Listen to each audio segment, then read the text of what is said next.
Esperar ansiosamente pelo dia em que será possível furar a dieta é um comportamento bem comum. Mas o que ele de fato significa? Você já parou para pensar nisso?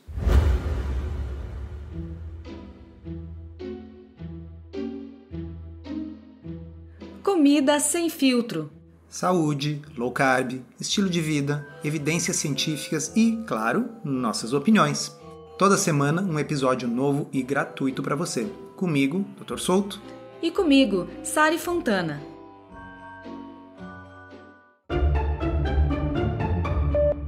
Esse episódio não vai ser necessariamente técnico do ponto de vista de ciência da dieta low carb.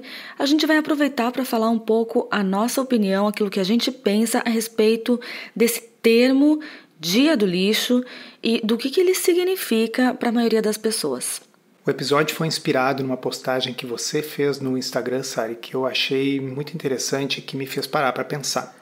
Primeiramente, eu não gosto desse termo dia do lixo, porque, vamos combinar, por pior que a gente esteja comendo, não é exatamente lixo.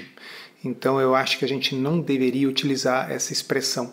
E a outra coisa é que é muito diferente a pessoa ter algum dia ou algum momento no qual ela flexibiliza a sua dieta e, digamos, tem um consumo mais liberalizado de carboidratos versus uma situação em que a pessoa se planeja para comer todo tipo de pior alimento ultraprocessado na maior quantidade possível. São duas situações de liberalização, mas elas são completamente diferentes. Com certeza. Eu, na verdade, nunca entendi essa mentalidade de escolher um dia para comer um monte de bobagem e fico até pensando, que quem vive esperando essa exceção, eu acho que é porque está se vendo numa situação insuportável, insustentável, porque se você não consegue suportar uma rotina alimentar que precisa de um dia programado para comer um monte de bobagem, é porque você está fazendo alguma coisa errado nessa rotina. Eu penso a mesma coisa. Então, vejam, a gente não está dizendo que todo mundo tem que ser perfeito o tempo todo. E nenhum de nós aqui deixa de, eventualmente, experimentar em algum restaurante um prato especial que tenha um risoto ou experimentar alguma sobremesa diferente. Isso, na minha opinião, é bem diferente da situação de você programar semanalmente um dia em que você vai provocar episódios de compulsão propositalmente. Não deveria fazer parte dos planos semanais das pessoas pegar um pote de sorvete e comer de colher diretamente do pote. No post eu até escrevi, que se você está vivendo à espera da exceção, é provável que tenha criado regras impossíveis. E eu acho que as pessoas, às vezes, pensando que agora comecei a dieta, tenho que fazer tudo certinho, elas realmente tentam fazer essa rotina perfeita que você mencionou, de nunca sair da linha, e aí isso se torna algo tão complicado, uma mudança tão dramática que ela não consegue manter, Então, para algumas pessoas, realmente é mais interessante fazer uma mudança mais gradual na dieta. Não foi o que eu fiz, eu confesso que sou uma pessoa mais extremista e eu resolvi fazer uma mudança drástica, dramática de um dia para o outro e cortei de uma vez só todos os alimentos que tinham muito carboidrato, tirei todos os ultraprocessados. Mas para algumas pessoas, eu vejo que funciona a redução em vez de a abstinência e aí aos poucos ela vai se adaptando. Acho que cada um é diferente e precisa tentar entender o que funciona melhor para si. Mas a gente concorda que essa expressão dia do lixo é uma coisa horrorosa que não deveria ser usada por ninguém. Associar comida, alimento com lixo não é uma coisa positiva e certamente não cria boas conexões no nosso cérebro. E essa questão das conexões no cérebro é importante, porque as palavras que a gente usa geram expectativas e geram associações. Então eu, por exemplo, quando sugiro para algum paciente meu que vá fazer algum dia um pouco mais liberal, a expressão que eu uso nunca vai ser dia do lixo, vai ser uma refeição de carboidratos livre.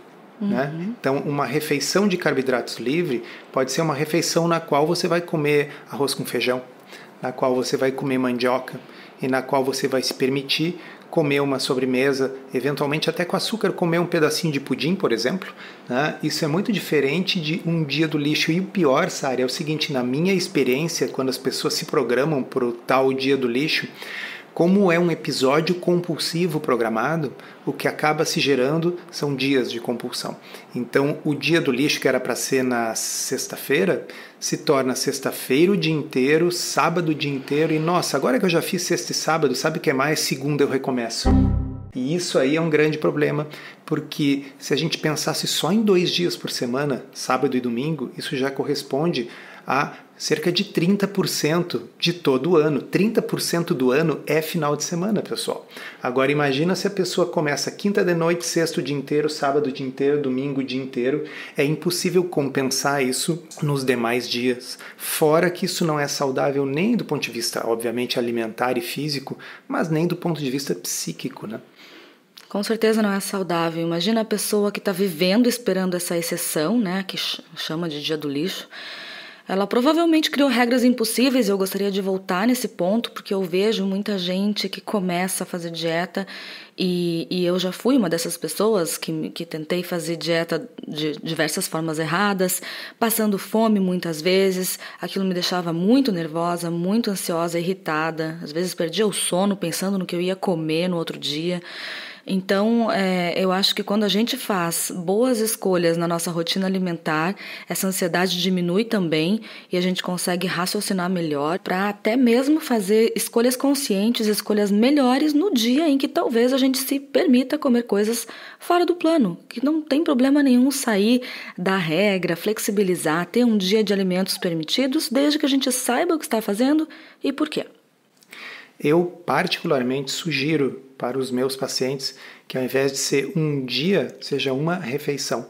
E que essa refeição, de preferência, seja a janta, e eu vou explicar por quê.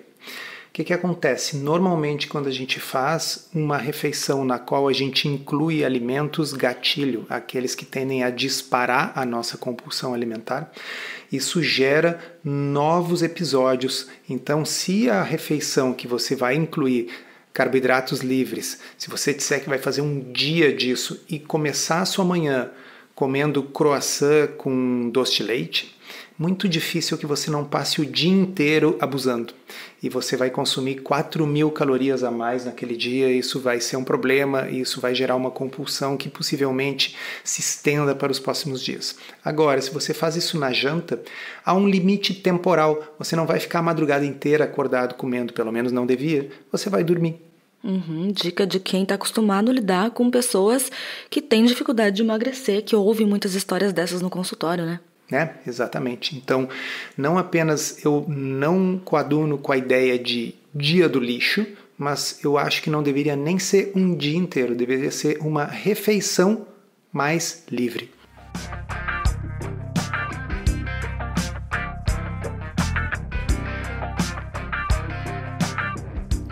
E agora uma coisa que eu gostaria de perguntar é sobre o que eu imagino que seja a origem desse termo, né, de tentar fazer um dia aí de mais carboidratos. Algumas pessoas chamam de carb up, chamam de refeed.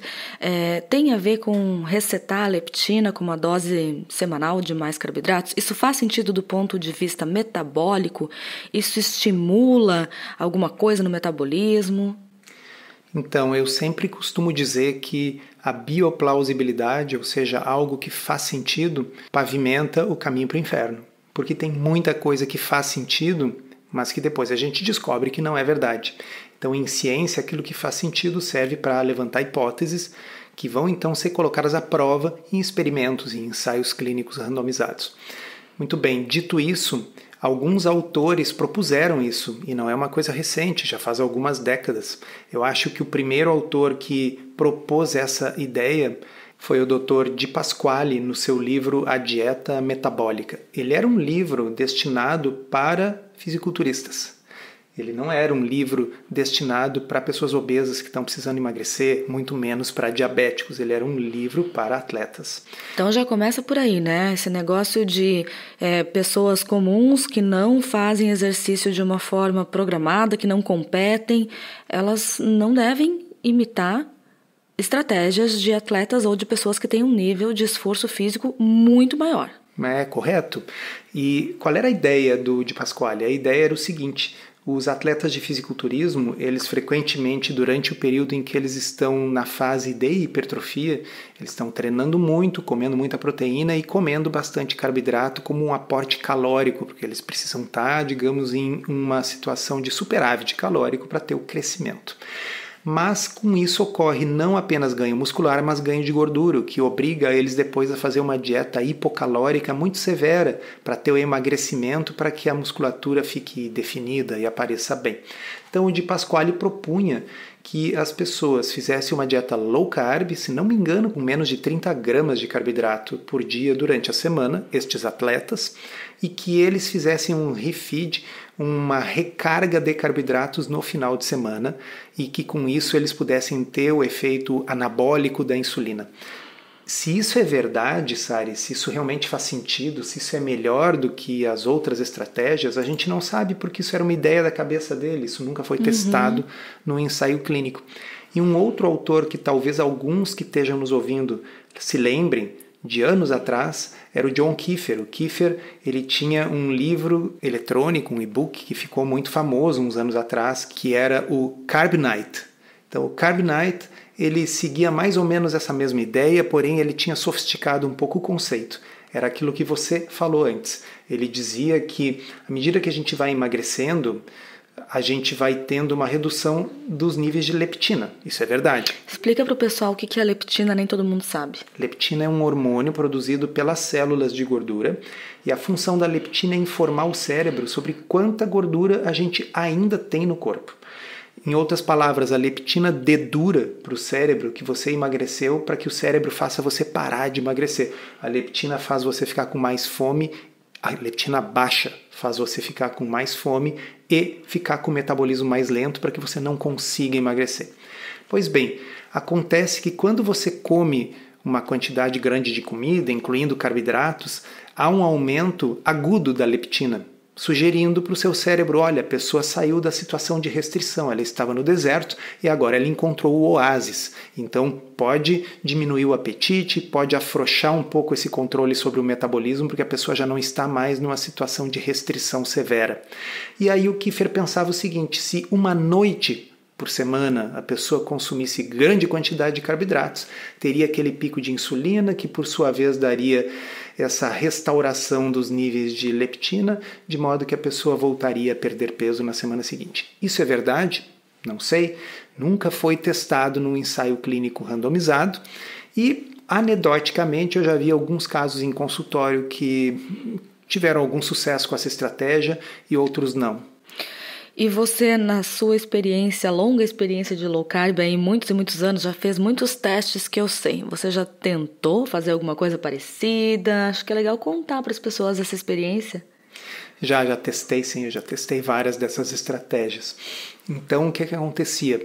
Eu fiz o teste do Carb Night do Keefer, e aí era uma coisa nitidamente meio compulsiva, onde aproveitava para comer porcaria, e no outro dia ficava com aquela ressaca, e o termo é esse, é uma ressaca, é um mal-estar, a sensação de barriga estufada, de por que mesmo que eu fiz isso ontem. E de fato eu não ganhei peso fazendo isso apenas uma vez por semana, mas também não perdi. E depois cheguei à conclusão que era o quê? Era programar para fazer um troço meio louco de consequências duvidosas, porque tinha um prazer momentâneo com uma ressaca no outro dia, que lembra muito o abuso de outras substâncias, né? Ou até o encontro com uma pessoa da qual você está tentando se separar ou tentar esquecer, né? Vamos pensar assim, se você tem um relacionamento que você quer romper e você marca um encontro com aquela pessoa todas as semanas, qual é a chance de você se libertar disso? De conseguir superar isso, de fazer aquilo que eu chamo de o luto do pão, né? Então, imagina que você quer... E é um luto, porque o pão é gostoso, né? Você chegou à conclusão que ele não te ajuda na saúde, na dieta, nos objetivos, então você vai fazer o luto da perda do pão. Esse luto tem muito pouca chance de ter sucesso se você ficar comendo pão com uma certa frequência. Para pegar essa analogia aí, seria você ter aquela pessoa que você está tentando esquecer, mas tem ele num porta-retratos do lado da cama. Ah, mas aí vai ter alguém que vai dizer que conhece alguém ou que existem pessoas que podem sim comer hambúrguer, batata frita, pizza e croissant num dia e depois controlam e tá tudo bem, e que conseguem comer essas coisas todas hiperpalatáveis e talvez controlar a quantidade. Essas pessoas existem? Eu acho que essas pessoas existem, mas em geral essas pessoas nunca tiveram dificuldade com peso. Elas são pessoas que geneticamente têm dificuldade de ganhar peso, facilidade de perder, como a gente já comentou em um outro episódio aqui do podcast. Então, comparar-se com esses indivíduos que têm essa característica nem sempre é útil. No fundo, há um grande grau de individualização. Você obviamente deve tentar seguir a estratégia que funciona melhor. Se para você fazer uma refeição livre esporadicamente é uma forma de tirar o excesso de pressão da panela para ela não explodir, eu acho que está válido. Se para você uma refeição livre é um gatilho para episódios sucessivos de compulsão que vão levar dias para que você volte à sua estratégia original, bem, talvez seja melhor você fazer o luto daquilo ali do que ficar sendo relembrado periodicamente sobre aquilo que te faz mal. Eu pessoalmente, acho que para a maioria das pessoas fazer esse, aspas, dia do lixo, ou seja, não é apenas uma refeição de carboidratos livres, é um dia inteiro que você programa, bota no calendário do Google para ser lembrado que hoje você vai comer não apenas carboidratos liberados, você vai comer os piores tipos, aqueles mais irresistíveis, você vai comprar lata de Pringles e pote de sorvete Häagen-Dazs. Qual a chance disso dar certo? Para você que gosta do formato em áudio e quer um guia completo para desvendar a dieta low carb, conheça o Podcurso Low Carb da Teoria à Prática. São mais de 20 horas de conteúdo exclusivo para ouvir onde e quando quiser. Se você precisa de um verdadeiro passo a passo para emagrecer e transformar sua saúde, ele é para você.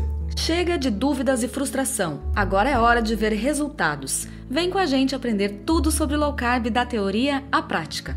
Acesse drsolto.com.br/podcurso. E agora a gente vai responder uma pergunta do Cristiano Luiz, que é aluno do Podcurso Low Carb da Teoria Prática. Ele enviou lá no nosso canal exclusivo de alunos, no Telegram, e a gente vai tocar aqui para vocês. Dr. Souto e Sari, muito obrigado pela oportunidade. Eu queria saber a relação da alimentação com o estresse, né? Tem alguns alimentos que podem deixar mais estressado ou menos, essa relação, principalmente relacionada ao café. Se tem alguma questão assim do café aumentar o estresse, né? Ou também inflamação, né? E outros alimentos assim que tem a ver com estresse, existe alguma relação? Muito obrigado.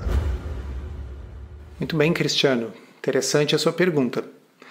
Eu diria o seguinte: provavelmente a seta da causalidade é mais no sentido do estresse para a comida do que da comida para o estresse. O que eu quero dizer com isso? Normalmente o indivíduo estressado está mais sujeito a apelar para as comfort foods, para aquelas comidas, para aqueles alimentos que nos dão conforto, que são aqueles que muitas vezes lembram a nossa infância, né? Quando a criança está doente, a mãe vai lá consolar, ela não dá um brócolis, né? Ela costuma dar um docinho, e a gente fica com essa ligação afetiva com esse tipo de alimento. Agora eu lembrei da minha infância, hein? Quando eu ficava internada no hospital, eu sempre ganhava comida. Na verdade, eu tinha até pouca fome, porque é o que acontece quando a gente está doente, acaba diminuindo a fome, e aí eu lembro que eu ganhava um monte de coisa que no dia a dia não tinha em casa. Que coisa, hein, mãe? Vamos conversar.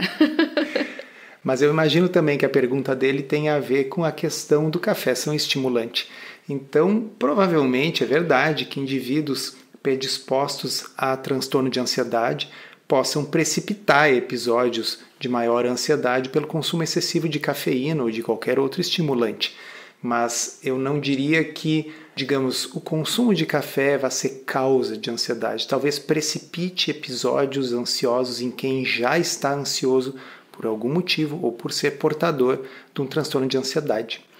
E com relação à pergunta dele da inflamação, quando eu penso em inflamação, isso me lembra muito mais os produtos ultraprocessados, que são ricos em carboidrato, na sua maioria, mas acredito que não exista nenhuma relação com o café e inflamação, certo?